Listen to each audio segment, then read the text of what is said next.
بسم اللہ الرحمن الرحیم۔ نبی علیہ الصلوۃ والسلام کے ایک صحابی ہیں جن کا نام ہے حنظلہ بن عامر رضی اللہ تعالیٰ عنہ۔ یہ نبی علیہ الصلوۃ والسلام کے بڑے برگزیدہ اور عظیم المرتبت صحابی تھے۔ آپ رضی اللہ تعالیٰ عنہ نے شادی فرمائی اور اپنی بیوی سے پہلی مرتبہ مقاربت کی۔ ابھی غسل جنابت نہ کیا تھا کہ کانوں میں آواز پڑی کہ غزوہ احد میں مسلمانوں کو شکست ہو رہی ہے، اور جیسے ہی یہ بات کانوں کی سماعتوں کے ساتھ ٹکرائی، رسول اللہ صلی اللہ علیہ وآلہ وسلم کی شہادت کی افواہ بھی سنی۔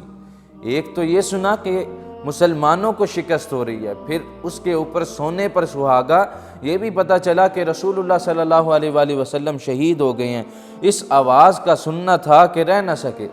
اور جذبہ جہاد اور حب رسول سے سرشار ہو کر عجلت میں میدان جنگ میں پہنچ گئے، یہاں تک کہ جنابت کا غسل بھی نہ کیا، اور مردانہ وار لڑتے لڑتے کافروں کی گردنیں اڑاتے ہوئے، کافروں کی صفوں کو چیرتے ہوئے، ان کو جہنم واصل کرتے ہوئے قتل کرتے چلے گئے، اور یہاں تک کہ ان کے اوپر بھی اتنے زخم لگے اور زخموں کی تاب نہ لاتے ہوئے یہ میدان احد کے اندر شہید ہو گئے۔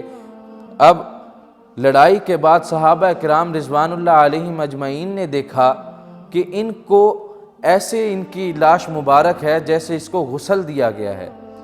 ویسے جسم کے اوپر زخموں کے نشانات ہونے تھے، جسم کے اوپر خون کے ذرات ہونے تھے، لیکن ان کی شکل اور ان کی ناش مبارک ایسے تھی جیسے کہ ابھی ابھی غسل دے کر رکھا ہے۔ تو صحابہ کرام رضوان اللہ علیہم اجمعین نبی علیہ الصلوۃ والسلام کے پاس پہنچے اور جا کر کہنے لگے کہ ہم نے یہ ماجرا دیکھا ہے، ہمیں ایسے لگا کہ جیسے غیبی طریقے سے حنظلہ بن عامر رضی اللہ تعالی عنہ کو غسل دیا جا رہا ہے۔ رسول اللہ صلی اللہ علیہ وآلہ وسلم نے فرمایا، ان صاحبکم تغسلہ الملائکہ فاسألوا اہلہ ما شانہ،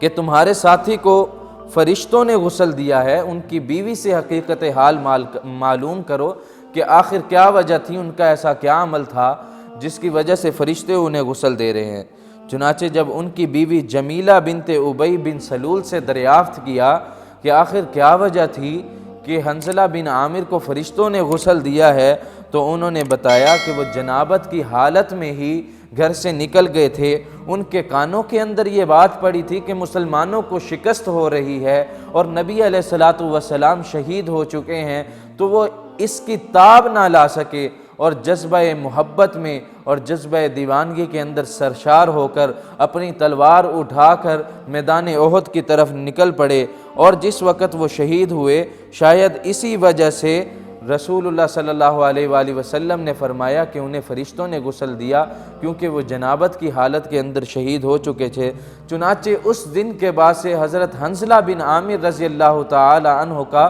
لقب مبارک جو تھا وہ غسیل الملائکہ پڑ گیا، یعنی اس کو غسل دینے والے فرشتے۔ تو میرے دوستو، جس وقت حضور علیہ الصلوۃ والسلام کسی کام کے لیے بلائیں گے یا جن